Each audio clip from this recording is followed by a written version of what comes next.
Hola, ¿qué tal? Buenos días, buenas tardes, buenas noches, donde quiera que se encuentren y nos estén escuchando. Bienvenidos a un capítulo más de este podcast Seres. En esta ocasión vamos a hablar de ya el aspecto psicológico. Estamos en la temporada 2 y tengo el honor de presentar a quien fue, es y sigue siendo mi terapeuta, mi amiga ya ahora, Claudia de León. Ella es terapeuta ya por más de 10 años, si no tengo mala memoria, y acompañante en procesos, obviamente, psicoterapéuticos. A mí me resuena mucho la psicoterapia gestal, aunque tiene también otros estudios. Y hoy nos está acompañando para hablar de un tema bien interesante que tiene que ver con el eneagrama, una herramienta que yo considero de las herramientas más poderosas para trabajar el autoconocimiento. Y vamos a iniciar con una pregunta, no vamos a iniciar como en los otros podcasts, vamos a iniciar con una frase que a mí me gusta mucho esa frase porque me hizo mucho sentido cuando yo inicié a estudiar psicología, que dice que hay dos momentos importantes en la vida de un ser humano: cuando nace y cuando sabe para qué. Y con eso quiero darle bienvenida a mi invitada Claudia. ¿Cómo estás? Gracias, encantada de estar aquí. Ok. ¿Cómo es que decidiste iniciar o empezar en este camino de estudiar la parte de la psicología? ¿Qué te llevó a elegir? Creo que fue una combinación de historia personal y a veces uno entra por el camino del conocimiento para entender algo del corazón. Entonces, bueno, yo empecé a estudiar psicología salida de la preparatoria, entonces en ese momento no sé si entendía la dimensión de ese camino, pero bueno, a lo largo de los años mi camino de aprendizaje no ha terminado jamás, y entonces he tratado, yo creo que, de adquirir una serie de técnicas que ayuden a las otras personas en su conocimiento personal. Y bueno, la otra parte es estar con el interés realmente y con el corazón puesto para ayudar, creo que todo. Sí, y fíjate que yo sí, a mí me recomendó contigo para ir a terapia un amigo. Y después yo ya dije, me voy a quedar, específicamente con ella, porque también creo que para las personas que nos están viendo o escuchando, es importante que sí haya una continuidad en el proceso terapéutico, ¿no? O sea, que no nada más estés con una persona, luego con otro, luego con otra, en la búsqueda de que te resuene lo que te digan. A veces no te va a resonar, a veces no te va a hacer sentido, pero justamente es eso, ¿no? Yo creo que a veces en la incomodidad está el crecimiento, el que la persona que te está dando un apoyo, un profesional obviamente, pues sí, te va a decir a veces lo que no quieres escuchar, ¿no? Pero ahí es donde yo creo que está el verdadero crecimiento, y yo te agradezco porque, pues, al menos yo creo que lo has hecho bastante bien conmigo, con los demás yo creo que también, porque tengo a conocidos que yo he mandado contigo a psicoterapia. Ahorita vamos a hablar de la herramienta que a mí, cuando tú la aplicaste conmigo, a mí me cambió el paradigma mental también, que es el eneagrama. ¿Qué es el eneagrama? A ver, cuéntanos.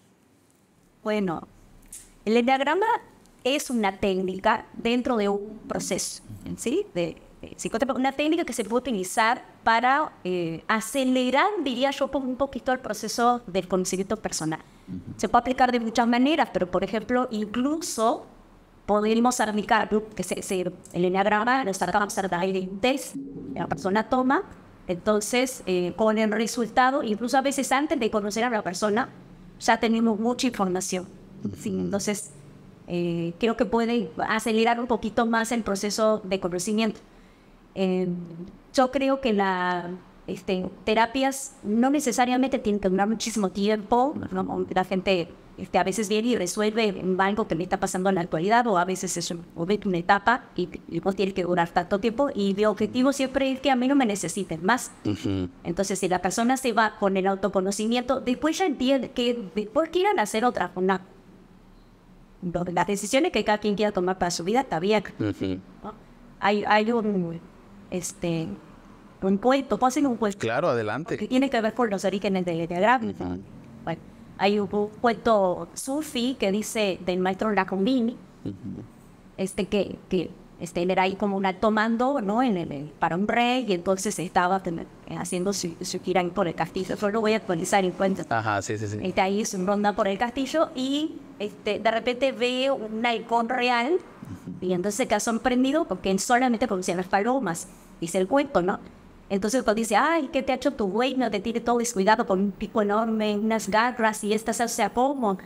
Entonces, en la buena intención, le recorta el pico, le cortan claro, me recortan las alas y se parecía más a una paloma y dice, ahora sí, ¿no? Más o menos. ¿Ok? Entonces después nosotros tomamos eso para decir ese efecto Narudini que las personas normalmente en nuestro proceso normal de crecimiento vivimos, ¿sí? Entonces nacemos, esta es como la base del enneagrama, que nosotros nacemos con una esencia, unas características, algo que nos va a identificar. Ahorita no. Vamos a ver. Explicar más, ¿no? Como, cuáles son esas 9 esencias posibles. Y después, pero por nuestra crianza, según la familia que hayamos nacido, nuestra situación económica, la cultura, etcétera, vamos pasando por un efecto Randy, que nos van como recortando. No es malo, porque es adaptación, aprendizaje, ¿no? No es que sea malo el efecto Randy. El problema es cuando nos olvidamos de nuestra esencia de algo real. Exacto. Y entonces ahora estamos convencidos de que somos una follower, y no.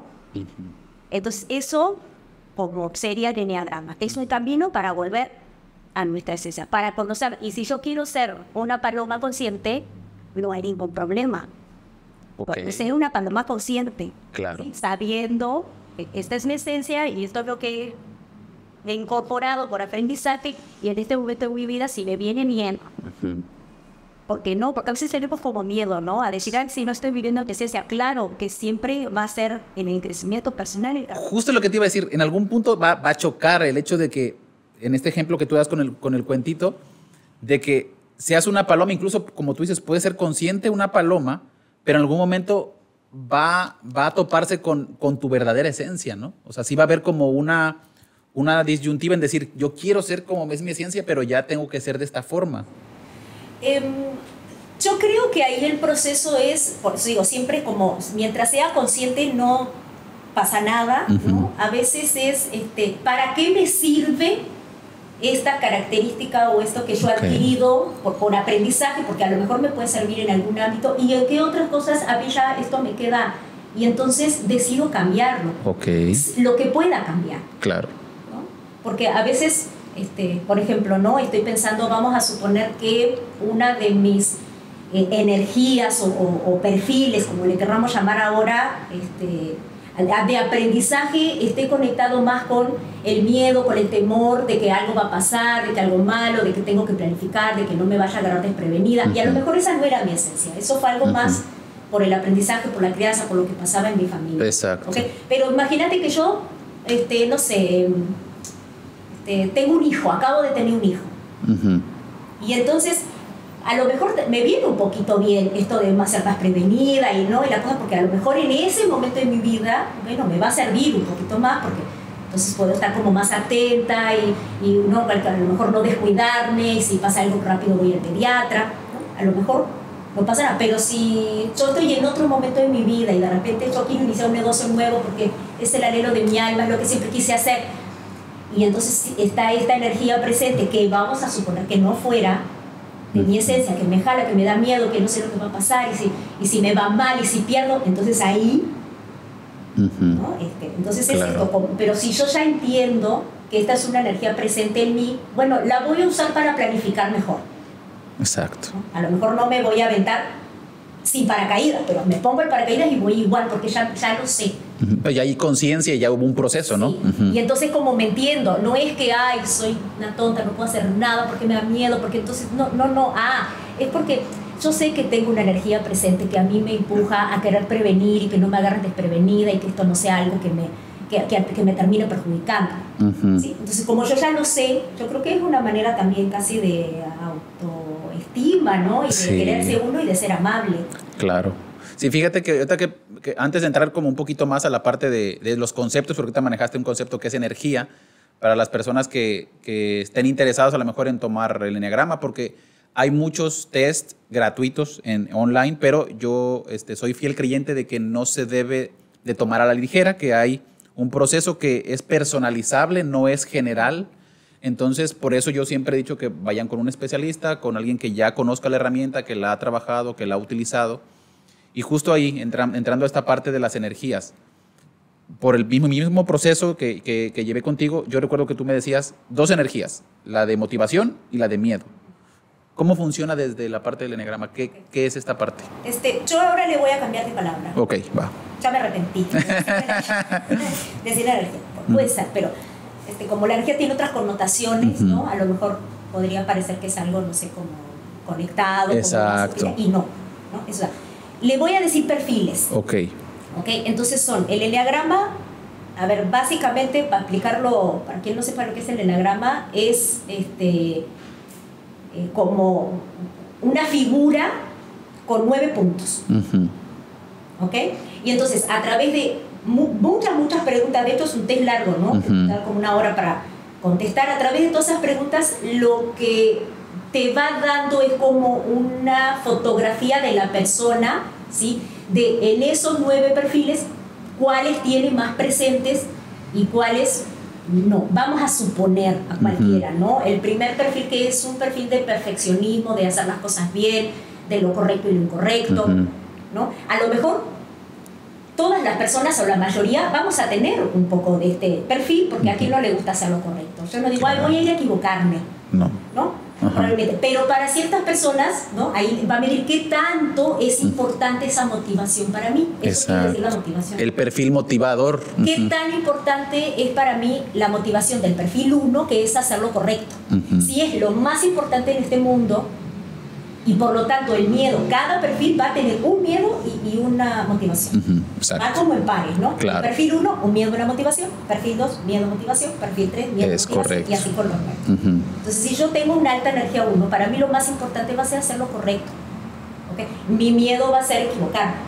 Claro. Entonces, sí, no pasa nada. Si yo estoy viviendo en mi vida en una circunstancia, una situación personal, familiar, laboral, que yo diga, me siento satisfecha, que soy una persona ética, puedo hacer bien mi trabajo, no me obligan a hacer nada inmoral o ilegal, ¿no? Estoy cómoda porque hago lo correcto, porque aporto al mundo, porque siento que esto es importante, lo voy a estar viviendo probablemente desde la motivación. Claro. Y entonces cada perfil va a tener vivido desde la motivación un gran potencial, y eso todas son perfiles que tienen un tesoro muy bonito. Claro. Ahora, si yo me da mucho miedo equivocarme, vamos a suponer, ese no es mi perfil, pero vamos a suponer que sea, y de repente estoy hablando, ¿no? Sí, y voy a estar pensando, si lo vivo desde el miedo constantemente, a lo mejor digo algo que... Una barbaridad, no sé. Qué disparate. Después cuando me escuche, no, nada me va a gustar, no fue perfecto, porque dije eso, me faltó lo otro, cómo se me olvidó. Entonces, si lo vivo desde el miedo, es el mismo perfil. ¿Sí? Entonces hay que ver qué es lo que nos da, por lo menos desde este test. No toda la gente que trabaja en Enneagrama contempla, ¿no? Claro. Es como una metodología que contempla esto. Nos va a dar también, antes de que la persona nos diga, información si esa persona está viviendo su perfil desde el miedo o desde la motivación. Claro. Eso es otro punto bien importante. Claro.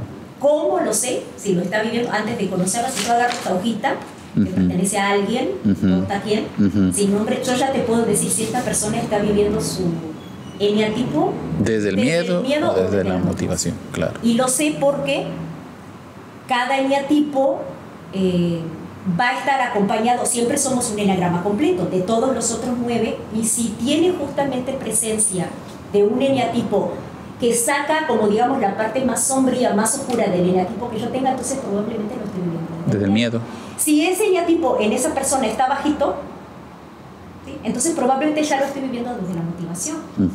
Entonces sí da bastante información solamente desde la hoja.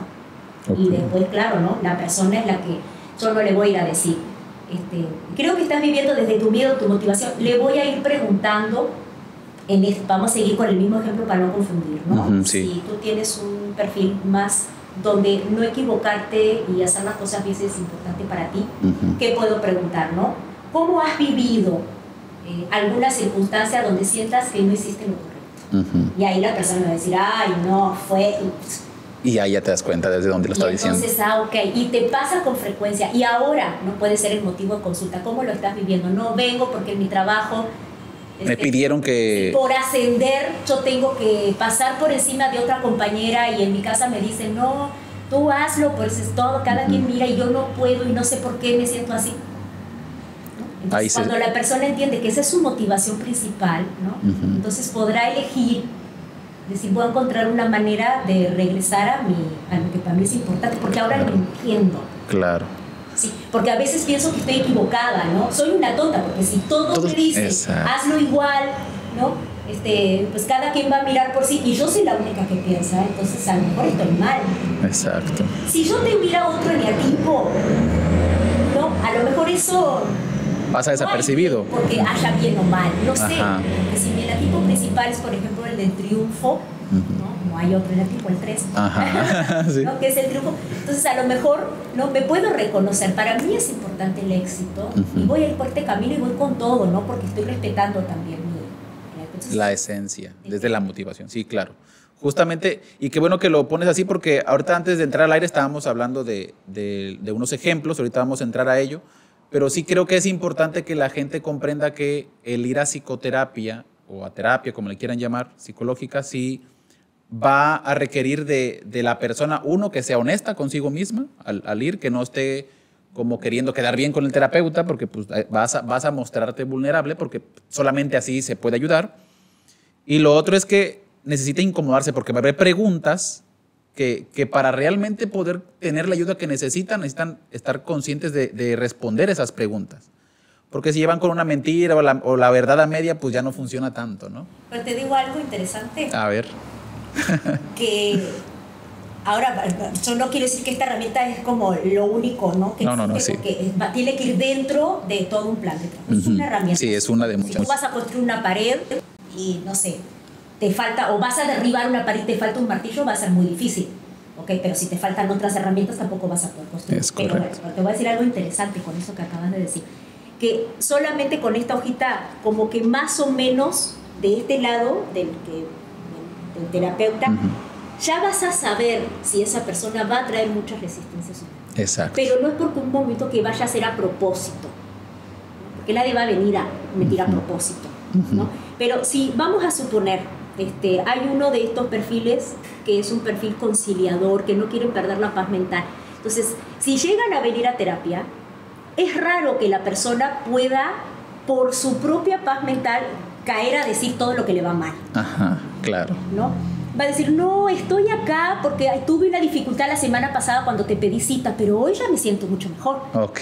Porque rápido necesita recobrarse. Entonces yo ya lo sé, porque si esta persona viene con ese perfil al tope, a todo lo que da, entonces ya, bueno, a ver qué va a traer como dificultad en su vida, ¿no? Sí. Me costó mucho, y porque me ha pasado, ¿no? Me costó mucho porque incluso cosas a veces importantes, ¿no? Porque me quedé sin trabajo y una cosa imprevista para alguien que necesita mantener la paz mental, se me traspapeló todo, me volví loca, pedí cita, me pidió cita como mañana, ¿no? Y o sea, 3 días después, y 3 días después vuelve, o sea, o aparece como si nada hubiera pasado. Nada, no, ya me tranquilicé porque yo ya... Porque es propio de su perfil. Exacto, entonces uno ya sabe y es que voy a esperar, ¿no? También un poco para ayudar a esa persona. Claro. A que pueda decir, bueno, ¿y si retrocediéramos entonces 3 días atrás? A ver, contame cómo te sentías. Justo, eso es lo que iba. Eso es importante en psicoterapia. Los llevas a que hagan contacto con lo que no quieren hacer contacto. Depende. En este caso, que yo en ese caso la persona puede ser un poco evasiva. Ahí lo haces. Sí. Si yo tengo, por ejemplo, alguien que viene con un perfil 4, que es un perfil muy emocional, muy hacia adentro, muy de conectar con el dolor profundo. Más profundo de todos los dolores del mundo, esa persona va a venir a flor de piel, corazón en la mano, ¿no? Y entonces a lo mejor ahí al contrario, no la puedo dejar hablar de su emocionalidad porque esa es como su zona de confort. Claro. Y llevarlo a pensar más desde la cabeza causa-efecto, a ver, y entonces, pero esto que tú estás haciendo, ¿no? ¿Crees que tiene que ver con la manera en que estas personas reaccionaron? ¿O con el resultado que obtuviste? Entonces, esa va a ser la pregunta. Porque si yo le digo que abra su corazón, lo va a abrir porque el corazón justamente lo trae. Claro, lo trae en la mano. Es su perfil, ¿no? Entonces depende. Por eso también es importante ver desde dónde habla la persona y si ya podemos tener ahí como una antesala, una miradita, ¿no? Es un poquito para ayudarle a que saque el máximo provecho. Justo regresando un poquito con lo que estás diciendo y que mencionaste antes de ya entrar a la herramienta como tal, dijiste, y me gusta mucho cómo lo compartes, que dices que me necesite menos, o sea, que la persona pueda sostener la responsabilidad de quién es y que se regrese a ver al final, ¿no? Que regrese a ver ese perfil o esta esencia que tiene. Entonces platicábamos ahorita de los ejemplos, si quieres como platicar uno, porque me gustaron mucho antes de entrar al aire que los platicabas. Entonces sería bueno como ir aterrizando en ejemplos para que la gente pueda comprender cómo es la herramienta del Eneagrama. Bueno, como te decía que tenemos estos 9 perfiles, si se quiere, de personalidad, para poner una palabra fácil, ¿no? Donde tienen ciertas características, y entonces cuando nosotros le describimos a la persona las características de ese perfil, se empieza a reconocer y se da cuenta, ahora entiendo por qué siempre hago esto. Quiero hacerlo, ahora entiendo por qué siempre yo escucho música y se me caen las lágrimas, ¿no? Con una canción, y mi marido me mira. Entonces de los perfiles. Pero también hay otras información, aparte de los perfiles, que te puede dar el Eneagrama. Una de las informaciones, decía yo, es nosotros tenemos un centro, todos los seres humanos, emocional, intelectual y físico. ¿Qué quiere decir esto? ¿Desde dónde va a ser nuestro circuito? Todas las personas pensamos, sentimos y hacemos cosas, ¿no? Pero ¿cómo inicia nuestro circuito? Hay gente que primero siente, después reflexiona lo que siente y después hace, o al revés, siento algo, lo hago y después reflexiono, o me tiro a hacer una cosa, primero hago y después 3 días después me doy cuenta que me dio miedo eso y no estaba ni enterado, ¿no? Como un poco. Entonces yo te decía el ejemplo para entender qué son estos 3 centros. Cuando están equilibrados sería lo ideal, y si tenemos mucha diferencia entre uno y otro, es cuando ahí tenemos la oportunidad de poder trabajar eso, ¿no? Claro, para equilibrarlos. Que tu centro emocional está tan alto y los otros 2 centros, físico y intelectual, están parejitos acá. Yo te decía, como un ejemplo de qué quiere decir. Vamos a suponer que empieza a temblar, ¿para que no? Pero vamos a suponer que empieza a temblar. Vamos a suponer que yo tengo un centro emocional mucho más alto que el físico y el intelectual, entonces empieza a temblar y yo, qué miedo, ¿no? Claro. Mi hijo en casa, estar asustado, todos los de aquí, este pobre, se le va a interrumpir el podcast, se le va a cortar, desde la emoción, ¿no?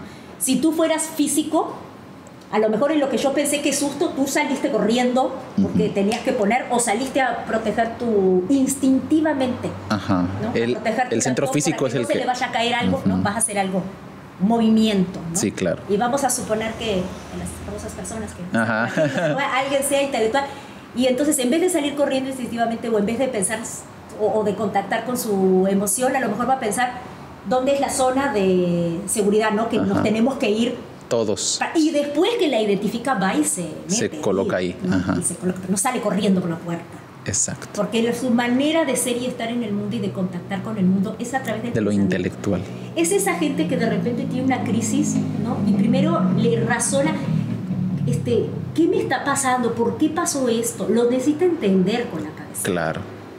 ¿Sí? Eso quiere decir. Entonces, si tenemos esa información, nos podemos empezar a dar cuenta que ya entendí por qué mi marido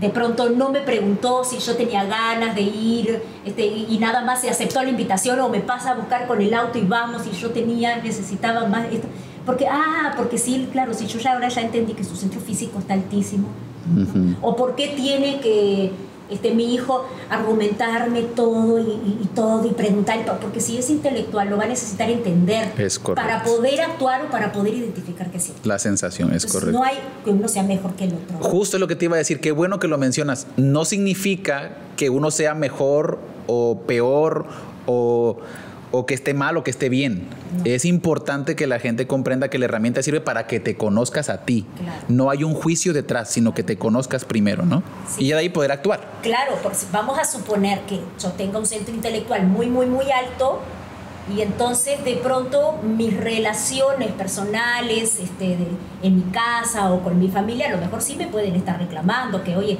te la pasas puro haciendo cursos en la lectura y nosotros estamos acá, vinieron tus amigas a café, como que no nos has mirado a los ojos, claro. Porque yo estoy clavada en otra cosa. Entonces sí puedo decir, yo entiendo, mi centro emocional está, y entonces digo, bueno, ahora voy a incluir un poquito más. Es correcto. Sí, puedo tomar decisiones, a lo mejor vamos a suponer en mi trabajo, ¿no? Que haya algo que resolver, y a mí se me ocurrió un plan fantástico, pero no le pregunté a mi compañero, si él tenía algo, cómo se siente con la nueva estrategia que vamos a implementar. Claro. Yo lo implementé porque dije, esta es la solución. Ajá. ¿No? Y mi papá, oigan, ¿ustedes cómo se sienten con el cambio? ¿No? ¿Les hace falta información? ¿Trabajarlo? ¿Lo vemos? ¿Les explico? Uh-huh. Integrar lo emocional. Claro. Pues si yo no lo sé, solo te vas por el centro intelectual y solo lo aplicas. Uno no sabe si es centro intelectual, emocional en la vida. Sí, no. O emocional, no hay un... Sí. Que diga, no sé, los altos son centro intelectual, no existe. No.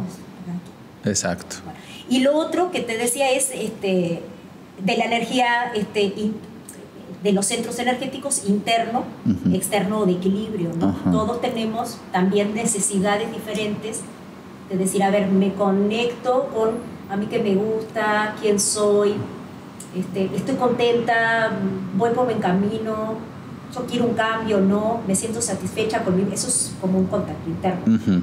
¿Okay? También tenemos una necesidad de vincularnos externa, ¿no? De hacer vínculo con el otro, de sentirme de alguna manera conectada, ¿no? Intercambiamos afecto, cariño. Uh-huh. Y tenemos otra energía que son de equilibrio, ¿no? Uh-huh. Que quiere decir, sí, es importante, por ejemplo, para mí sentirme muy satisfecha con este logro, pero que también los demás lo reconozcan. Claro. Es como la energía interna, porque si nadie se enteró que fui yo, si yo tengo una energía de equilibrio, voy a necesitar más dos cosas. Claro. Voy a seguir con ese ejemplo. Si yo tuviera una energía externa muy elevada, no es que solamente tenemos la sí. más elevada la externa, a lo mejor yo ni quería dedicarme a esto.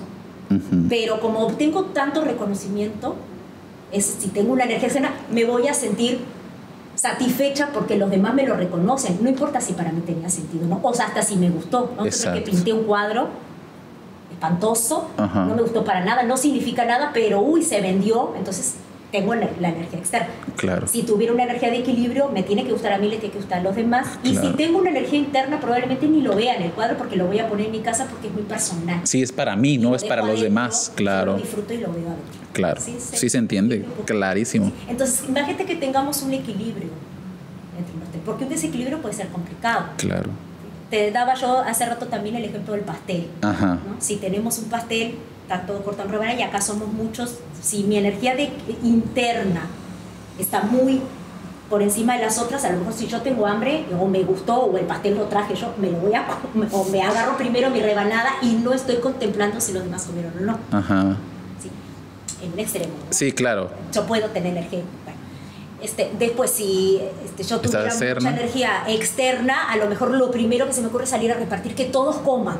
Aunque yo me quede sin nada. Aunque me quede sin nada. Ajá. Está desproporcionada. Sí. Y a veces esta energía de equilibrio no quiere decir que sea la mejor de las horas, porque a veces la energía de equilibrio es, no me quedé contenta yo con la rebanada que me tocó, porque me tuve que quedar con la de la orilla, pero tampoco me quedé contenta que los demás no estuvieron quizás todos satisfechos porque no era el sabor que les gustaba. Exacto. Entonces es un fluctuar. Ajá. Entonces tengo que tener... Justamente, y qué bueno que lo mencionas así, porque esa es la importancia de recalco otra vez, de ir con un especialista para que te diga, porque tú puedes pensar que es lo que yo te mencionaba antes de entrar al aire, que he visto podcasts con otras personas que se aventuran a decir, no es que es así el perfil 4, es así el perfil 3, no es tan así, porque eso incluye que conozcas la historia de vida de la persona, que conozcas el momento que está pasando y muchas cosas que a veces creo que por eso es importante el autorreconocimiento ahí en la terapia, de decir, esto me hace sentido con lo que me está diciendo por el momento que estoy viviendo, por mi historia de vida, ¿no? Entonces, el que conozcas los centros, el que conozcas si es la motivación o el miedo. Más integral, te da más información. Sí, exacto, más integral, justamente.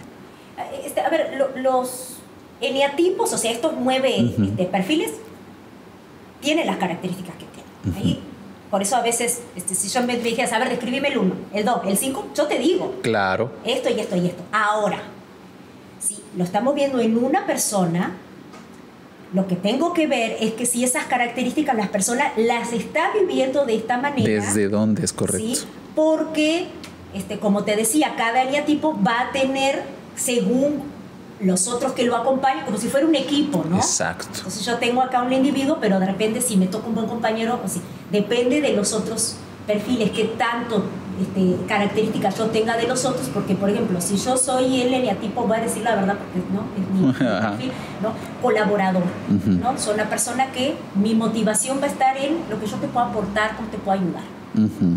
Si yo no tengo también presente uno de los perfiles que tiene que ver con la autenticidad y con saber quién soy y yo qué necesito también.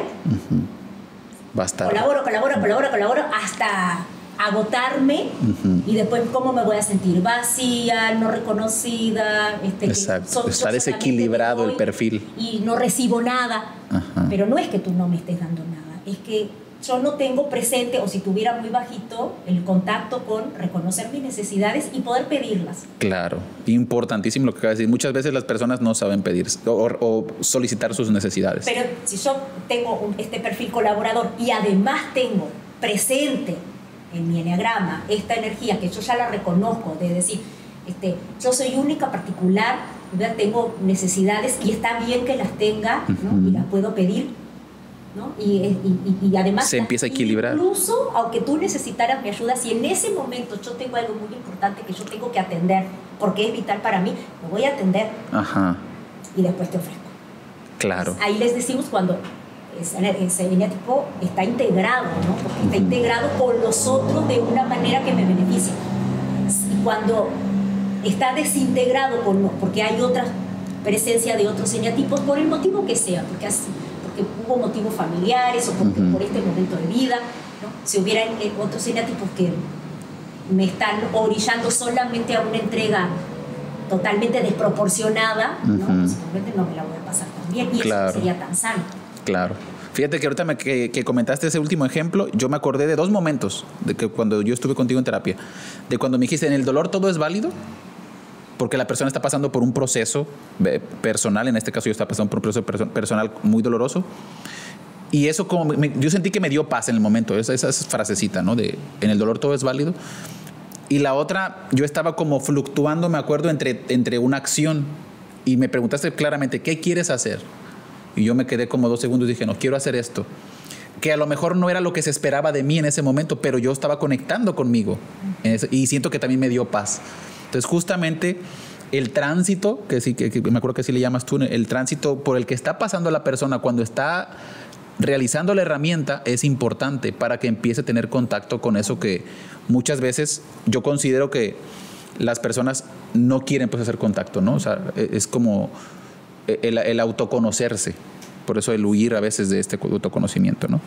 Eso de que ¿en el dolor todo se vale? El dolor todo se vale, ¿no? No todo, no todo. Yo a veces digo cosas y después...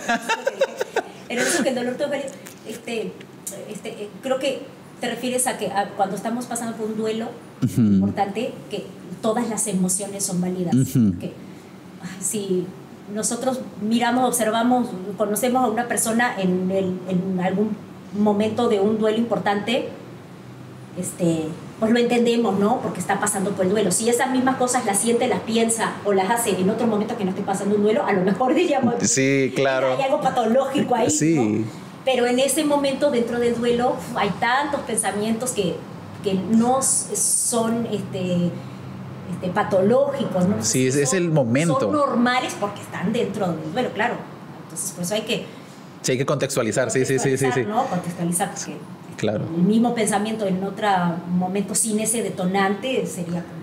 Sí, como está fuera de lo normal, claro, justamente. Entonces, para ir cerrando, porque sé que tienes muchas ocupaciones, ¿qué podrías, como un mensaje que podrías darle a las personas que nos ven, que quieran a lo mejor tomar la herramienta, por dónde pudieran empezar? Si regresando al punto que tú mencionas, yo creo también desde una perspectiva muy humanista, muy gestáltica, las personas tienen recursos con qué salir adelante de sus situaciones, pero cuando requieren un apoyo, pues que acudan con un especialista. Si no, ¿qué pueden hacer o qué cuestionamientos pueden empezar a integrar o conectar con ellos para que puedan ir sanando en sus procesos personales? Bueno, hoy porque estamos hablando del enneagrama, claro, ¿no? Porque si no habría miles de respuestas a esa pregunta, pero hoy que estamos hablando del enneagrama, el enneagrama es un mapa de regreso a casa. Súper. A la esencia. Como el cuento es un mapa de identificar cuáles eran mis características de halcón, aunque ahora me parezca más a la paloma por aprendizaje, por adaptación, pero entonces es un reconocimiento de regreso de quién soy. Eso sería como básicamente el tesoro ahí, ¿no? Hay muchos caminos para llegar ahí. Este es un mapa. Si yo quiero llegar a un lugar, puedo guiarme por GPS, alguien me puede dar indicaciones, hay muchos mapas que puedo usar, ¿no? Claro. Me puedo dejar guiar por mi intuición, sí, pero entonces el eneagrama es un mapa muy concreto de regreso a la esencia. Okay. Sí, sería como... ¿Y qué más me preguntabas? Que si alguna, no sé, sugerencia que les puedas hacer como para preguntas. Lean cosas de eneagrama, hay muchas. Por ejemplo, a ver, alguien más actual para que, Claudio Naranjo, ¿no? Que habla mucho. Curiosamente, esta metodología que yo uso en particular no es de la línea de Claudio Naranjo, ¿no? Pero se puede buscar información porque sería como un inicio, porque a veces yo digo, voy a leer cuáles son esos 9, porque a lo mejor a alguien le da curiosidad, ¿no? Claro. Y probablemente nos vamos a identificar con 2 o 3, porque, como le decía, no somos un eneatipo, no es que yo sea uno y ya está. De los otros 8 no tengo ni idea, ¿no? No. Estamos integrados, ¿no? Entonces me puedo identificar más con uno, con otro, con ciertas características, y a veces lo que pasa a través de él, pues por lo menos es un primer paso, ¿no? De esa lectura, es que uno dice, como esto me describe. Y entonces como ya me lo empiezo a reconocer, a identificar, ¿no? Como me describe, vamos a seguir con el mismo ejemplo del inicio. Que para mí es un valor muy importante hacerlo correcto. Y empiezo a leer las características y me describe bastante, ¿no? Entonces me lo empiezo a reconocer y digo, a ver, ya no voy a luchar contra esto. ¿Cómo lo voy a incorporar en mi vida de la mejor manera? ¿No? ¿Cómo le voy a sacar provecho? Entonces, si para mí es importante hacerlo correcto, a lo mejor puedo elegir incluso una buena causa y defenderla. Claro. ¿Sí? Incluso hablando de este perfil, hubo grandes luchadores por los derechos humanos, claro, que tenían mucho contenido de este perfil, porque es lo correcto, no importa si todo el mundo va en otra dirección. Yo voy a hacer lo correcto. Yo voy a hacer lo correcto. Claro. Entonces, ya una vez que me empiezo a reconocer, dejo de luchar contra eso, ¿no? Y me puedo llegar a entender. Claro. A veces los principales críticos y agresores cuando somos nosotros mismos con nosotros. Claro. Entonces entonces se podría hacer, ¿no? Empezar a leer un poquito de los eneatipos y empezar a reconocerse. Ok, me parece perfecto. Pues te agradezco tu tiempo. Gracias por esta breve pero enriquecedora charla. Sabes que te quiero mucho. Gracias por estar aquí y nos vemos en la próxima. Chao, chao.